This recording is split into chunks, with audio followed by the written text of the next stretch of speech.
저는 합신교단의 배경이 전혀 없었던 사람입니다. 어릴 때부터 총신교단의 배경을 가진 합동교단에서 자랐고, 그래서 자연적으로 신학은 반드시 총신에서 해야 한다, 그것이 제대로 하는 공부다라고 생각을 했었습니다. 게다가 제가 총신에서 공부를 했을 때 합신교단에 대한 좋지 않은 이미지를 총신으로부터 종종 느끼게 했던 것으로 기억이 납니다. 나중엔 총신이 왜 그런 시각을 갖게 되었는지 다 알게 되었지만, 그 당시 저에겐 교단을 옮긴다는 것은 정말 어려운 일이었어요. 제가 합동신학대학원으로 가겠다고 했을 때 아버지도 별로 그렇게 좋아하시지 않으셨고요. 특별히 총신 교수님들이 반대를 했습니다. 이유는 쉽게 말해서 교단이 작다라는 것이었어요. 한 교수님은 저에게 이렇게 직접 말씀하셨어요. 야, 너는 왜 그렇게 고생을 사서 하려고 하냐? 그랬어요. 그런데 저는 그 교수님의 그 만류가 진짜 이 길이 좁은 길이고 십자가의 길이 될 수 있겠다는 소망을 준 계기가 된 것입니다. 그분은 저를 만류했지만 저는 이 길을 가는 것이 더 분명하다, 확실하다, 이런 마음을 갖게 되었던 겁니다. 지금은 이렇게 좋은 교단에 몸담고 합신교단에서 목사가 되어 여러분을 섬기고 있다는 것이 정말 축복이고 자랑입니다. 교단에 대해 별 관심이 없는 분들에게는 죄송합니다만, 그때 합신에 제가 만약에 안 왔으면 어쩔 뻔했을까? 그런 생각을 제가 하게 됐어요. 여러분, 우리 교회가 속하고 있는 대한예수교 장로의 합신교단은 정말 건강하고 좋은 교단입니다. 여러분 그렇게 알고 계십니까? 네. 제가 합신으로 옮기게 된 이유 중 가장 큰 것은 바로 선교 때문입니다. 선교. 아시는 분은 잘 아시겠지만 1970년대 후반에 총신의 정치적인 문제, 즉 교권주의가 횡포를 했고요. 또 이 교권주의로 인한 탄압이 학교에 있었기 때문에 혼란스러웠던 그 시대에 진정, 바른 신학, 바른 교회, 바른 생활을 할 수 있는 그런 학교와 그런 교단을 다시 세워야 된다, 이런 움직임이 있었습니다.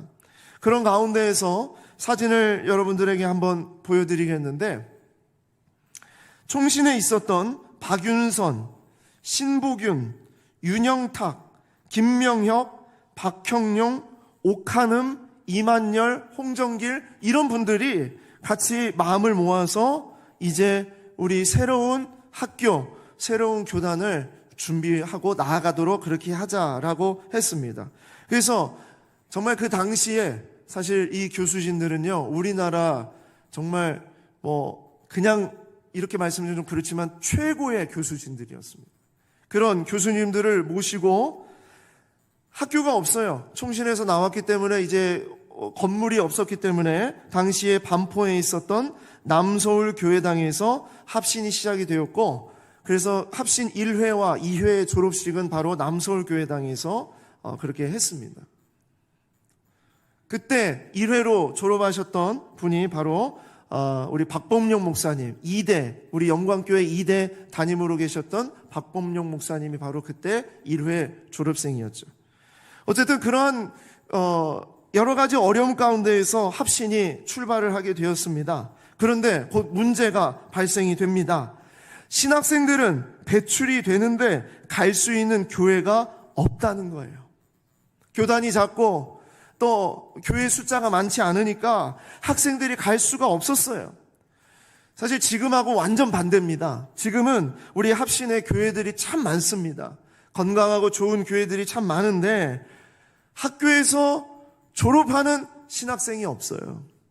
우리 교단뿐만 아니라 총신, 장신, 고신 다 정말 이제 목회를 하겠다고, 주의 종이 되겠다고 결단하고 가는 그런 젊은이들이 없어요.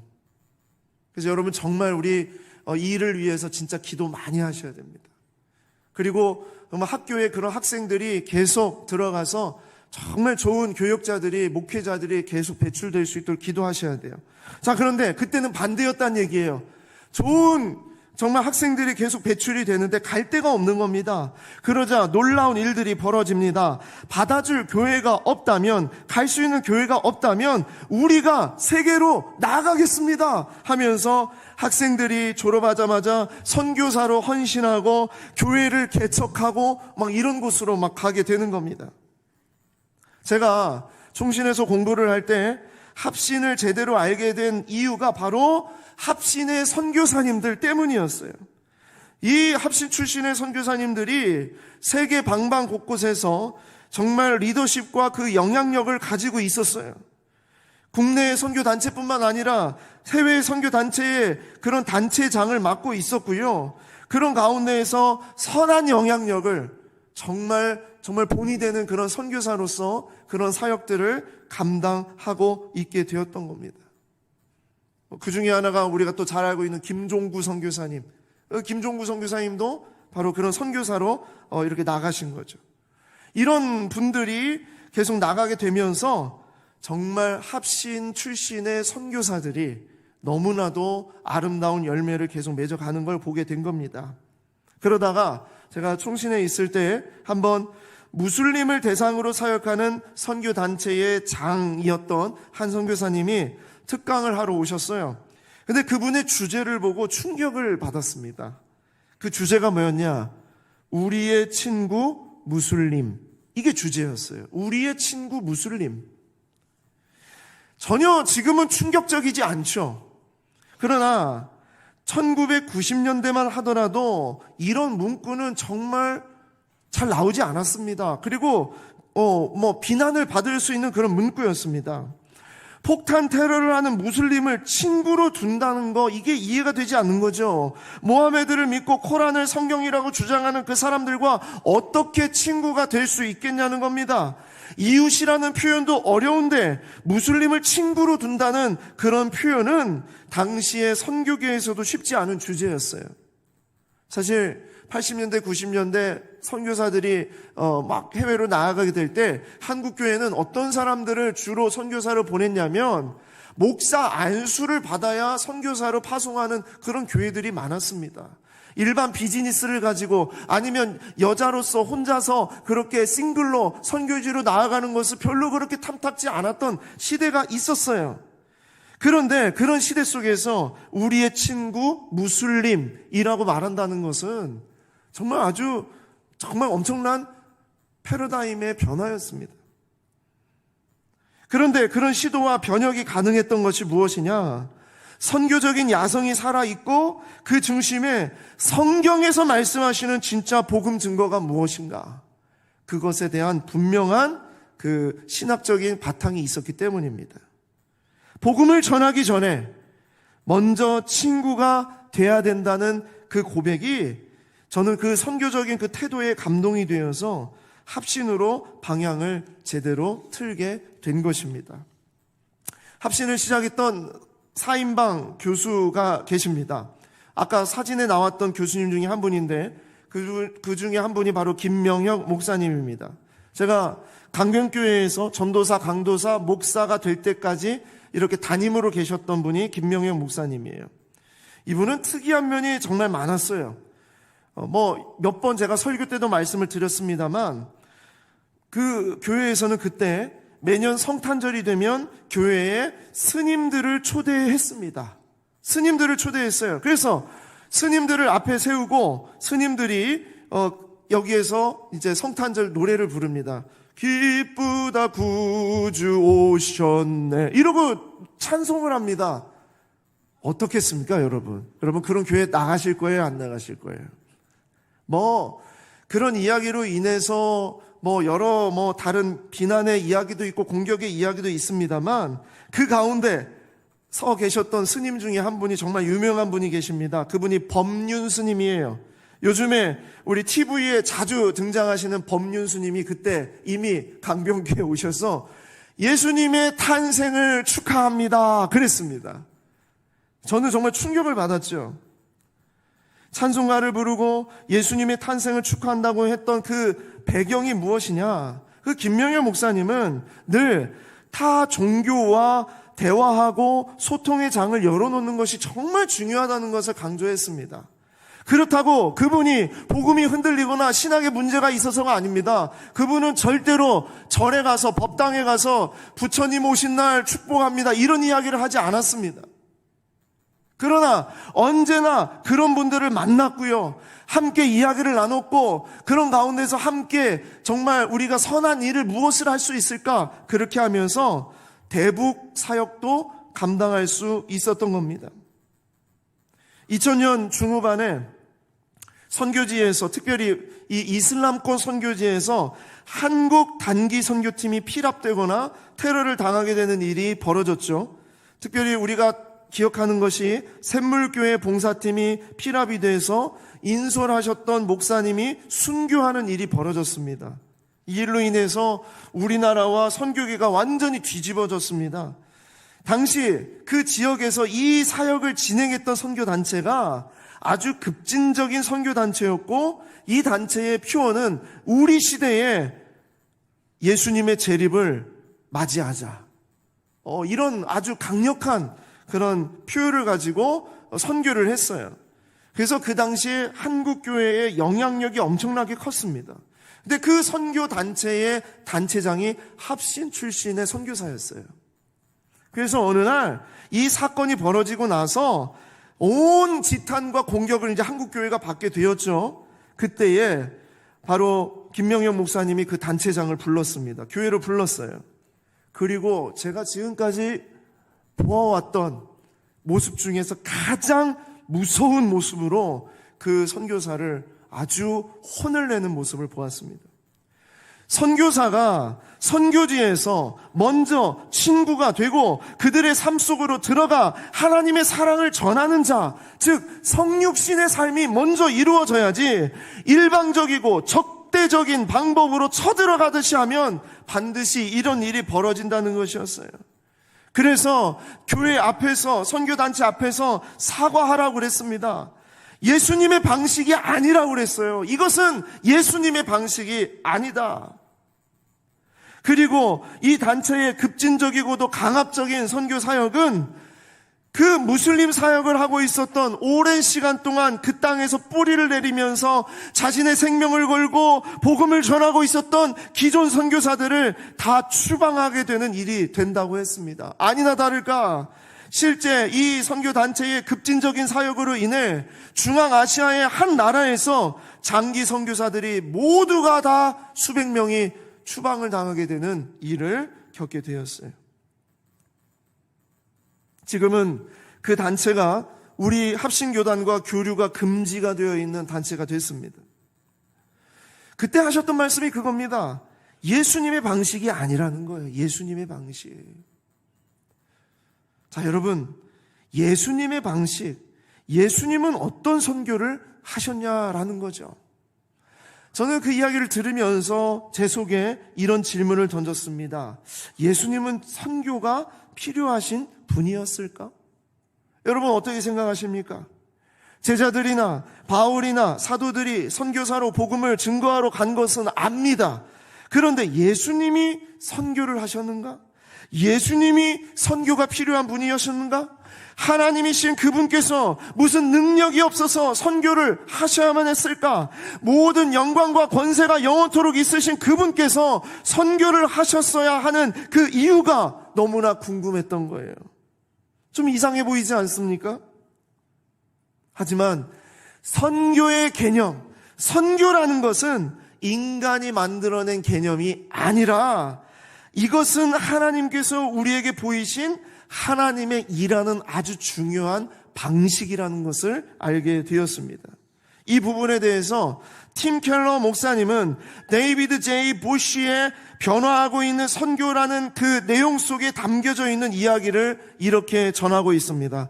본질적으로 삼위일체는 보내는 것이다. 아버지는 아들을 세상 속으로 보내어 세상을 구원하시며 아버지와 아들은 자신을 대신해 성령을 세상 속으로 보내신다. 그리고 이제는 성령이 교회를 세상으로 보내신다. 즉 하나님은 단지 교회에게 선교를 명하신 것만이 아니라 그분 자신이 이미 선교를 수행하시고 계시며 교회는 그분의 일하심에 참여한다. 이것은 교회가 단순히 선교 부서를 운영하는 데 머물지 않고 선교 그 자체가 되어야 함을 의미한다. 여러분이 즉 모두가 다 선교사로 부름을 받았다. 이 얘기입니다. 그리고 그 시작은 누구에게서 시작됐다고요? 하나님이 선교하셨기 때문이다. 하나님이 먼저 보내시는 거예요. 하나님이 보내시고 예수님이 직접 가시고 선교의 사역은 그렇게 시작이 되는 것이라는 겁니다. 오늘 우리가 읽은 이 본문, 우리에게 맡기신 선교가 무엇인지 예수님을 통해 선명하게 보여주고 있습니다. 요한복음은 예수님을 선교사로 드러내고 있습니다. 자, 요한복음 1장 9절에서 14절 말씀 한번 보시겠습니다. 참빛 곧 세상에 와서 각 사람에게 비추는 빛이 있었나니, 세상으로 왔다는 얘기예요. 누가? 예수님이 오셨어요. 이미 예수님은 선교사로 오신 겁니다. 이 땅 가운데 보냄을 받으신 거예요. 그가 세상에 계셨으며, 어디에? 저 멀리? 아니요, 이 세상에 계셨으며, 세상은 그로 말미암아 지은 바 되었으되 세상이 그를 알지 못하였고, 자기 땅에 오매 하나님의 백성들에게 오매 자기 백성이 영접하지 아니하였으나 영접하는 자 곧 그 이름을 믿는 자들에게는 하나님의 자녀가 되는 권세를 주셨으니 이는 혈통으로나 육정으로나 사람의 뜻으로 나지 아니하고 오직 하나님께로부터 난 자들이라. 말씀이 육신이 되어 우리 가운데 거하심에. 어느 나라, 어느 우주 어디에 계신 것이 아니라 우리 가운데 거하심에. 주님은 우리 가운데서 선교하시는 겁니다. 우리 가운데 거하심에 우리가 그의 영광을 보니 아버지의 독생자의 영광이요 은혜와 진리가 충만하더라. 세상으로 보냄을 받은 하나님의 아들 예수 그리스도에 대한 말씀이지 않아요?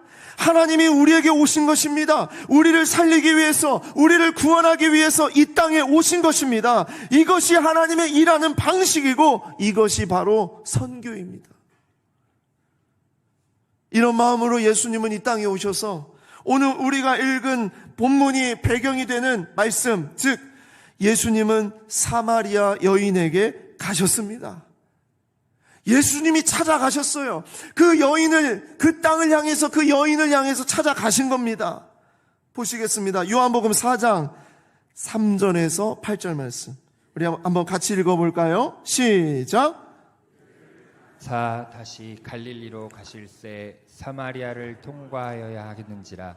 사마리아에 있는 수가라는 동네에 이르시니 야곱이 그 아들 요셉에게 준 땅이 가깝고 거기 또 야곱의 우물이 있더라. 예수께서 길 가시다가 피곤하여 우물 곁에 그대로 앉으시니 때가 6시쯤 되었더라. 사마리아 여자 한 사람이 물을 기르러 왔음에 예수께서 물을 좀 달라 하시니 이는 제자들이 먹을 것을 사러 그 동네에 들어갔음이러라. 아멘. 이 본문 말씀을 가지고 2022년 1월에 제가 설교를 한번 나눴던 적이 있습니다. 유대인들도 멀리 돌아서 가더라도 사마리아를 결코 지나지 않았다는 거예요. 그 정도로 사마리아를 싫어했어요. 그 종족들을 싫어했어요. 이유는 유대 문헌에 나와 있습니다. 내가 전적으로 혐오하는 두 민족이 있는데 세 번째는 민족이라 할 수도 없다. 그들은 인간이라 할 수도 없어. 그들은 세일과 블레셋에 사는 자들 그리고 세겜에 거하는 멍청한 족속들이다. 사마리아 사람들은 멍청한 족속들, 그들은 민족도 아니야. 그렇게 얘기를 했다는 거예요. 유대인들이 볼 때 그랬다는 겁니다. 요세푸스는 이렇게 말했습니다. 환경에 따라 자기들의 태도를 바꾸는 믿을 수 없는 불효이고 비열한 속성을 지닌 사람들, 그들이 바로 사마리아 사람들이다.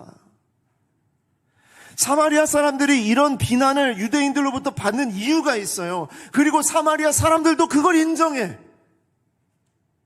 우리 예수님이 사마리아 사람을 만나는 장면을 보니까 그걸 인정해. 어떻게 유대인인 당신이 나에게 먹을 것을 달라 합니까? 물을 달라 합니까? 깜짝 놀라는 거예요. 자, 왜 그러냐?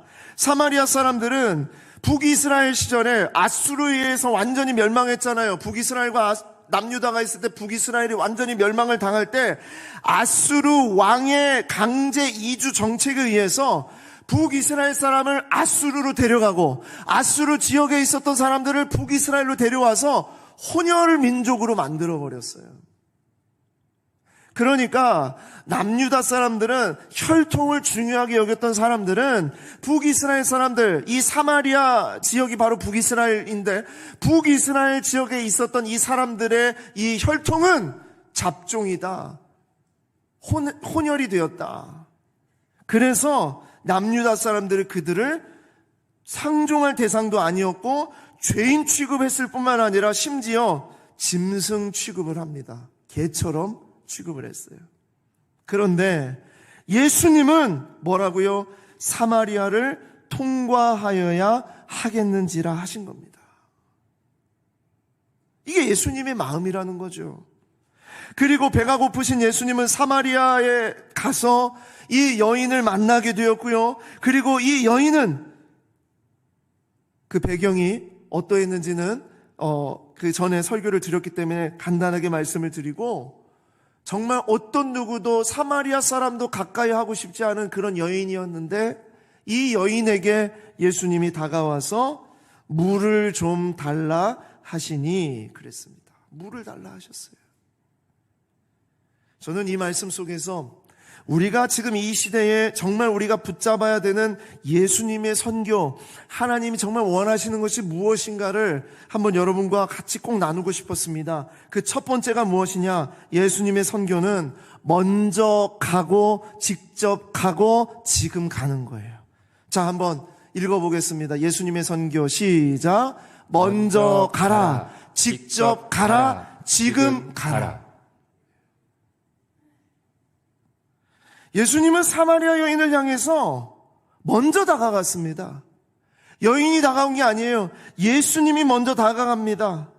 영원히 목마르지 않은 생명수를 주기 위해 먼저 찾아가셨습니다. 그리고 예수님이 직접 가셨습니다. 그 여인에게 말을 걸었고요. 그 여인에게 도움을 요청했습니다. 그러면서 서로의 필요를 나누는 접촉점이 생기게 된 겁니다. 나중에 시간이 지나서 누군가 가겠지, 그게 아니에요. 지금 예수님이 이 여인에게 가고자 해서 사마리아를 통과하여야 하겠는지라, 이게 예수님의 의지라는 것이죠. 자세한 이 여인과의 만남은 2022년 1월 16일 주일 설교를 유튜브에서 꼭 참고해 주시기 바랍니다. 예수님은 여기서 이 여인을 살려냈어요. 어떻게 이 여인을 살려내냐? 그동안 먹을 물, 가시적인 물, 육체적인 물, 우물에서 길어서 먹는 그 물만을 어떻게 해서든지 매일마다 물동이를 쥐고 와서 아무도 정말 없는 그 시간에, 왜냐하면 사람들이 자기를 싫어하는 걸 아니까, 그래서 그 시간을 맞춰서 나와서 그 물을 길어가는 그 여인에게 영원히 목마르지 않는 생명수를 예수님이 전해주시는 거예요. 요한복음 4장 13절 14절 말씀입니다. 예수께서 대답하여 이르시되 이 물을 마시는 자마다 다시 목마르려니와 내가 주는 물을 마시는 자는 영원히 목마르지 아니하리니 내가 주는 물은 그 속에서 영생하도록 솟아나는 샘물이 되리라. 완전히 이 여인의 인생 속에 정말 어떤 것도 바꿀 수 없는, 이 세상 무엇과도 바꿀 수 없는 그런 만남이 이루어지고 있는 것 아니겠습니까? 그리고 요한복음 4장 25절 26절입니다. 여자가 이르되 메시아 곧 그리스도라 하는 이가 오실 줄을 내가 아노니 그가 오시면 모든 것을 우리에게 알려주시리라. 저도 기다리고 있습니다. 메시아를 기다리고 있습니다. 그 얘기죠. 그때에 말씀하십니다. 예수께서 이르시되 내게 말하는 내가 바로 그라 하시니라. 그렇게 간절히 기다리고 그분이 오시면 내 인생이 바뀌고 완전히 뒤집어지고 정말 나의 인생이 완전히 변화되는 그날을 소망하면서 정말 그 언제 메시아를 만날 것인가, 언제 주님이 오실 것인가를 바라고 있는데 바로 이 여인에게 메시아이신 예수님이 오셨다는 얘기예요. 누가? 예수님이 먼저 오신 거예요. 반드시 먼저 찾아가야 되는 것입니다. 손을 내밀어 줘야 되는 것입니다. 다가서야 되는 것이에요. 누가요? 가진 자가요. 있는 자가요. 배부른 자가요. 가득 차고 넘쳐 흐르는 자가 그렇게 하는 겁니다. 누구에게 해야 합니까? 누구에게 가야 합니까? 못 가진 사람에게, 없는 사람에게, 알지 못하는 사람에게, 배고픈 사람에게, 텅 비어있는 사람에게, 세상적인 것으로 날마다 채워도 목마른 그 사람에게 영원히 목마르지 않는 물을 가진 자가 가야 되는 거예요. 선교든 전도든 그 시장은 영원한 것을 지닌 자가 먼저 움직이는 것입니다. 예수님은 유대인의 혈통이나 당시 사회적인 어떤 체면이나 권위나 또 이 여인의 과거나 상처나 또 사람들이 어떻게 바라볼까 그런 시선이나 이런 것으로 그 여인에게 다가가지 않았습니다. 오직 하나, 영원한 것을 알지 못하고 날마다 채워도 채워야 하는 그 여인의 인생 속에 영원히 목마르지 않는 생명수, 그것을 주기 위해서 사마리아를 통과하여야 하겠는지라. 이게 예수님이었어요. 여기서 예수님의 방식을 보게 됩니다. 먼저 가는 겁니다. 기다리는 것이 아니라, 올 때까지 기다리는 게 아니라 먼저 가는 거예요. 그리고 직접 가는 거예요. 다른 사람에게 맡기는 것이 아니라 이 생명을 지닌 자가 가는 겁니다. 그리고 언제요? 지금 가는 겁니다. 지금 그 은혜를 받은 정말 그 생명이 있는 그때에 가는 거죠. 여러분, 오늘 우리가 선교 전도 헌신 작정을 했습니다. 이건 매년마다 한 번씩 연초에 올해에 하나님 앞에 내가 이렇게 드리겠습니다, 이런 결단을 하겠습니다, 그렇게 하면서 우리가 나아가는 것인데, 여러분, 이게 내가 할 수 있는 때가 돼서 하는 게 아닙니다. 시간이나 돈이나 물질이 있어서 할 수 있는 것도 아닙니다. 이것을 할 수 있는 것은 영원한 생명을 지닌 자가 하는 것입니다. 사람을 작정하여 다가가시든지 아니면 거리에 나가서 그 휴지와 또 전도지를 전하면서 복음을 전하시든지, 붕어빵을 찍어내면서 사람들에게 전하시든지, 행복한 동행에 참여하면서 전하시든지, 물질을 보내시든지, 기도를 하시든지, 어떤 결정을 할 수 있는 것은요, 때가 되었기 때문에, 내가 뭔가를 할 수 있는 기회가 되었기 때문이 아니라 영원한 생명을 지녔기 때문에 할 수 있는 거예요. 한 성도께서 이번 4월에 일본에 단기 선교 가고 싶습니다. 가서 일본 사람들 섬기고 싶습니다. 정말 가고 싶은데 하나님이 재정을 주시면 가고 안 주시면 다음에 가야 되지 않을까요? 이렇게 이제 말씀을 하셨어요. 그래서 제가 뭐라고 했을까요? 먼저 가겠다고 신청을 하십시오. 먼저 가겠다고 하십시오. 하나님 앞에 먼저 가고, 직접 가고, 지금 가라. 그 말씀을 드렸어요. 그래서 그 신청받는 권사님의 연락처를 이렇게 전해드렸는데 연락을 주셨는지는 모르겠습니다. 가끔 우리가 그런 분들 만나요. 충분히 알죠. 상황이 안 돼서, 여건이 안 돼서, 뭐 어려움이 있어서 이해가 충분히 됩니다. 전도하고 싶은 마음이 있는데 이것 때문에 좀 어려운 것 같고, 또 선교하고 싶은 마음이 있는데 저것 때문에 안 될 것 같고, 이것 때문에 저것 때문에 이것 때문에 저것 때문에 막 이렇게 계속 얘기하는 거, 사실은요 거기에 마음이 100% 온전히 모아지지 않았기 때문입니다.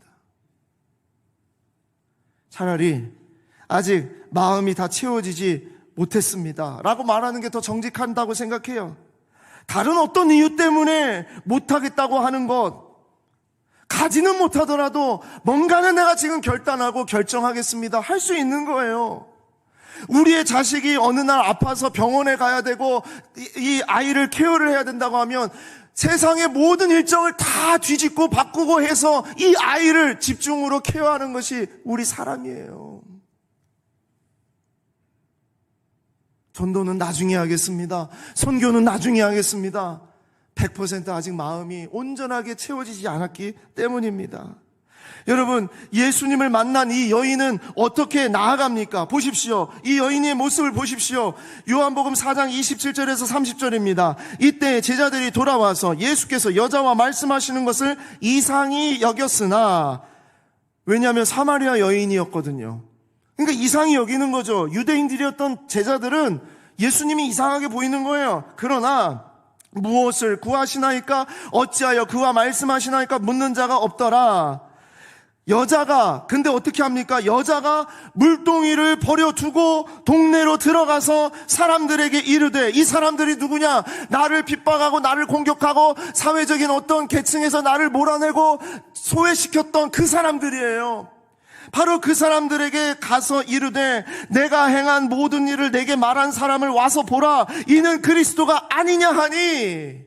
이게 뭡니까? 먼저 이 여인이 찾아가죠. 자기가 직접 가죠. 그리고 그 즉시 가잖아요. 이 일이 벌어지니까 어떻게 됩니까? 요한복음 4장 39절입니다. 여자의 말이 내가 행한 모든 것을 그가 내게 말하였다 증언하므로 그 동네 중에 많은 사마리아인이 예수를 믿는지라. 놀라운 역사가 일어나는 거예요. 상종도 하지 않았던, 정말 무가치하게 여겨졌던, 사마리아 사람들도 싫어했던 이 여인의 입술에서 증거, 자기의 그 복음이 증거가 되는데, 그 역사가 어떻게 일어나요? 많은 사마리아인이 예수를 믿는지라. 사마리아 여인을 보십시오. 계산하지 않습니다. 두려워하지 않습니다. 이전 자신이 알고 있었던 사람들에게 그는 즉시 달려갑니다. 자신을 핍박했던 사람들에게, 다시는 보고 싶지 않았던 사람들에게, 나를 싫어하는 그 사람들에게 다가가고 있는, 정말 다가가서 그대로 자기가 만난 예수 그리스도를 전파하는 것을 보십시오. 먼저 가는 겁니다. 먼저 결단을 하는 거예요. 그리고 직접 가는 겁니다. 그리고 지금 가는 거예요. 이것이 주님이 우리에게 명하신 선교와 전도의 모습이에요. 가끔 찬송가를 가지고 옛날에 친구들과 함께 장난을 칠 때가 있었어요. 가사를 가지고. 주님 내가 여기 있사오니 나를 보내소서. 이 찬양 아시죠? 이걸 가지고 장난을 쳤어요. 주님 내가 여기 있사오니 죄를 보내소서. 그랬다는 거예요. 내가 여기 있으니까, 난 여기 있을 테니까 거기 전도하러 갈 사람, 선교하러 갈 사람 죄를 보내소서. 그렇게 장난을 쳤어요. 아니죠. 주님 내가 여기 있사오니 나를 보내소서. 이사야의 고백 아닙니까? 먼저 가는 것, 직접 가는 것, 그리고 지금 가는 것, 그것이 예수님의 선교였어요. 두 번째로 예수님의 선교는 무엇이었냐? 가득 차고 넘쳐 흐르게 하는 것이 예수님의 선교입니다. 읽어볼까요? 예수님의 선교, 시작. 가득 차고 넘쳐 흐르게 하라. 저는 오늘 본문을 읽다가 정말 가슴이 벅차 올랐어요. 이런 말씀이었구나. 보통 이 구절을 읽을 때 예수님은 사마리아 여인을 살리시고 사마리아 여인이 변화되고 그래서 사마리아 땅이 변화되는 이야기를 우리에게 들려주시는 것 같은데, 그 뒤에 나오는 예수님의 마음이 무엇이었는지를 잘 못 봤었어요.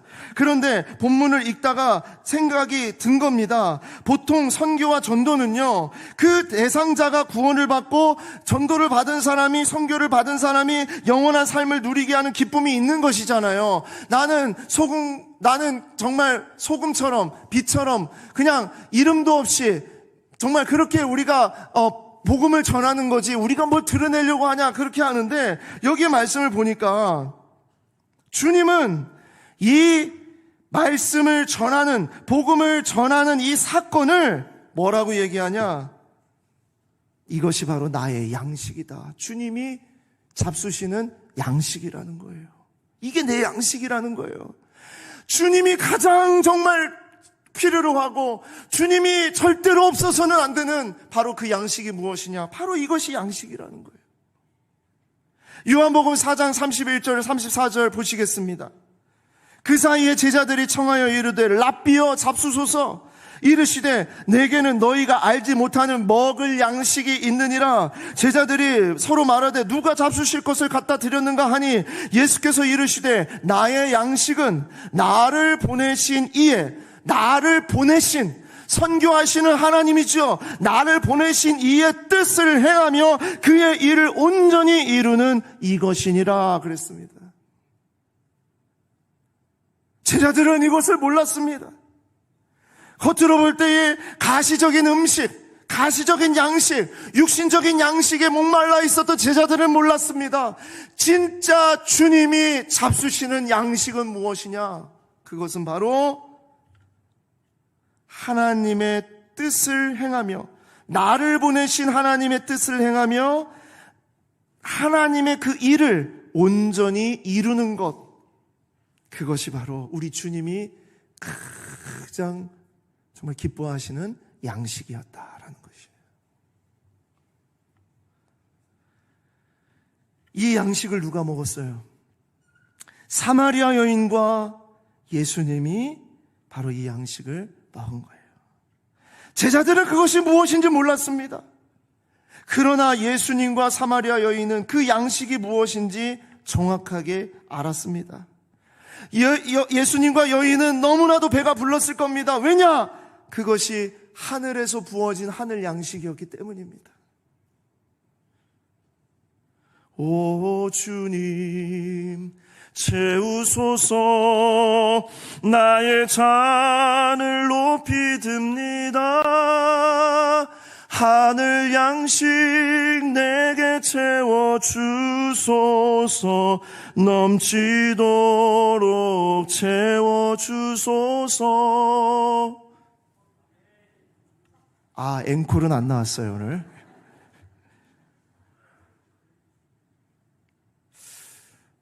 왜 이 찬양이 나왔어요? 그 고백을 정확하게 알았기 때문입니다. 진짜 양식, 내가 섭취하고 내가 누리는 정말 이 양식이 어떤 양식이냐? 그 양식은 하늘 양식인 거예요. 그냥 매일 먹고 6시간 지나면 또 먹어야 되는 그런 육신의 양식. 날마다 와서 물동이를 쥐고 와가지고 물을 길러서 먹어야 되는 그 우물물. 그것이 아니라 영원히 목마르지 않고 영원히 굶주리지 않는 하늘 양식. 그 하늘 양식을 내게 채워 주시옵소서. 그 양식이 뭡니까? 그것이 나를 보내신 이의 뜻을 행하며 그의 일을 온전히 이루는 이것이다 라는 것이에요.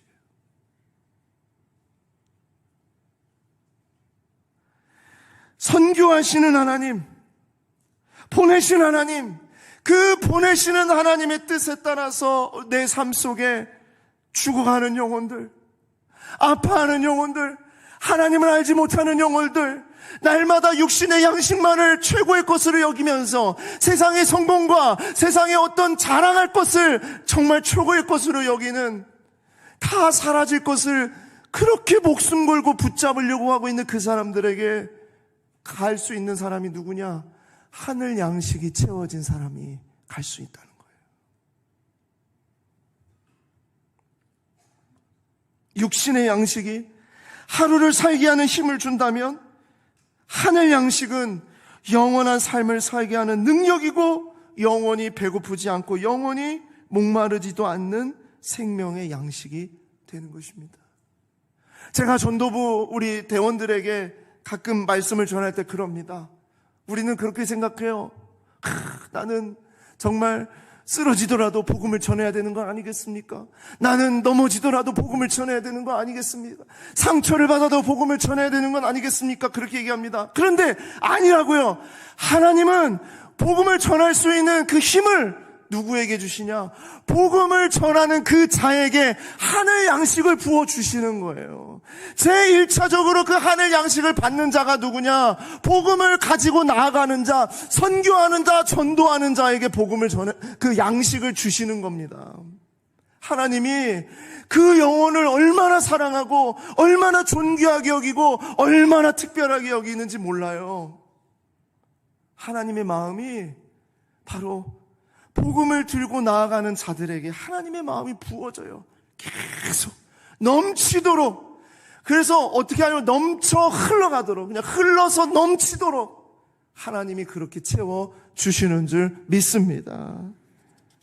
자, 그러면서 주님이 제자들에게 이 하늘 양식을 어떻게 먹고 누리는 것인지 구체적으로 설명하시죠.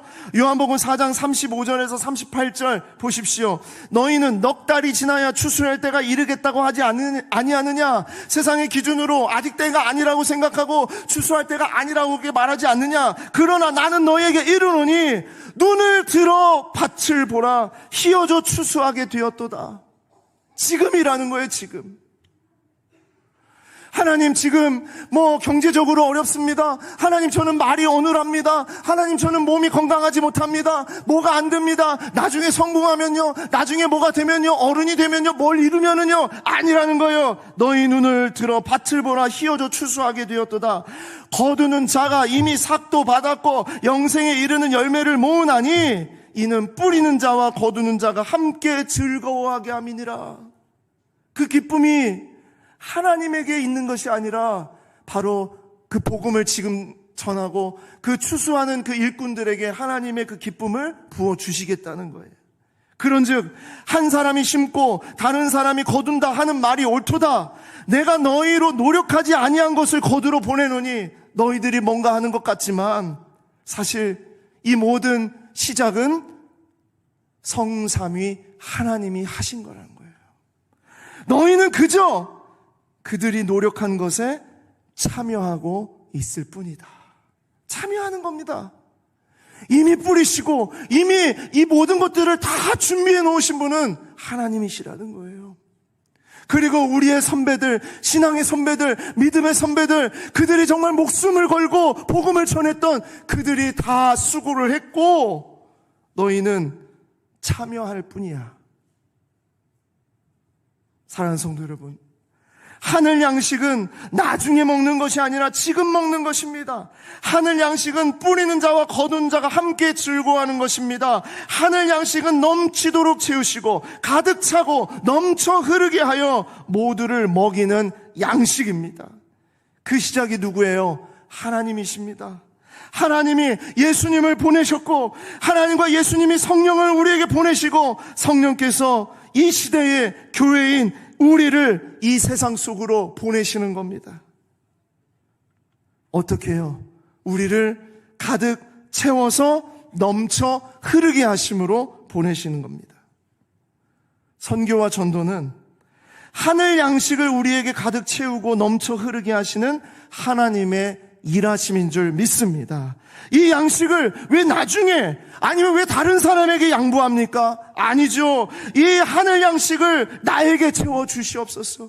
내가 이 양식을 먹게 하여 주시옵소서. 우리에게 이 양식이 늘 흘러 넘치게 하여 주시옵소서. 이렇게 정말 하나님 앞에 매달리며 나아가는 여러분과 제가 되기를 소망합니다. 사랑하는 성도 여러분, 복음을 들고 내가 먼저 찾아가고 직접 가고 지금 가는 것이 선택이 아닙니다. 해도 되고 안 해도 되는 것이 아닙니다. 반드시 우리에게 맡기신 하나님의 일입니다. 그리고 이 일은 우리에게 가장 좋은 축복이고 하늘 양식을 가득 채우게 되는 놀라운 역사, 하나님의 일하시는 방식이에요. 나중에 기회가 되면 그것이 아니라 바로 지금 하나님의 말씀을 들었을 때, 그리고 내가 할 수 있는 지금 이 시간, 바로 이 땅 가운데서 이 하늘 양식을 가득 채우고 넘쳐 흐르게 하는 하나님의 일꾼들이 되시기를 소망합니다. 이들을 통해서, 우리를 통해서 하나님의 놀라운 일들이 이 세상에 속에 펼쳐지는데 에스겔 47장 9절 말씀은 이렇게 말합니다. 이 강물이 흐르는 곳마다 번성하는 모든 생물이 살고 또 고기가 심히 많으리니 이 물이 흘러 들어가므로 바닷물이 되살아나겠고 이 강이 이르는 각처의 모든 것이 살 것이며, 우리를 물줄기로, 우리를 강으로 사용하시고 인도하시는 주님이 우리를 통해서 우리 주변을 살려내는 역사를 이루어 주실 겁니다. 흘러넘치게 함으로 말미암아 그렇게 되는 거죠. 이사야 58장 11절 말씀입니다. 여호와가 너를 항상 인도하여 메마른 곳에서도 내 영혼을 만족하게 하며 내 뼈를 견고하게 하리니 너는 물된 동산 같겠고 물이 끊어지지 아니하는 샘 같을 것이라. 아멘. 내가 메마르고 내가 죽고 내가 없어지고 그것을 하나님 원하시는 것이 아니라 나는 물된 동산같이 나를 지켜주시고 풍성하게 하시고 계속 물이 흘러넘쳐서 끊어지지 않는 샘 같은, 마르지 않는 샘 같은 인생으로 우리를 그렇게 인도해 주신다는 거예요. 이것이 바로 하늘 양식을 정말 가득 채울 뿐만 아니라 넘쳐 흐르게 하시는 하나님의 일하심이고, 바로 그 일하심이 우리에게 주신 하나님의 놀라운 일하심인 줄 믿습니다. 이 마음으로 올해 어떤 모양으로든 괜찮습니다. 정말 주님, 제가 이 선교와 전도를 할 수 있는 영역에 주님 나를 사용하여 주시옵소서. 내가 이걸 통해서 하늘 양식을 정말 내가 받고 넘쳐 흐르게 하여 주시옵소서. 그런 여러분과 제가 되기를 소망합니다.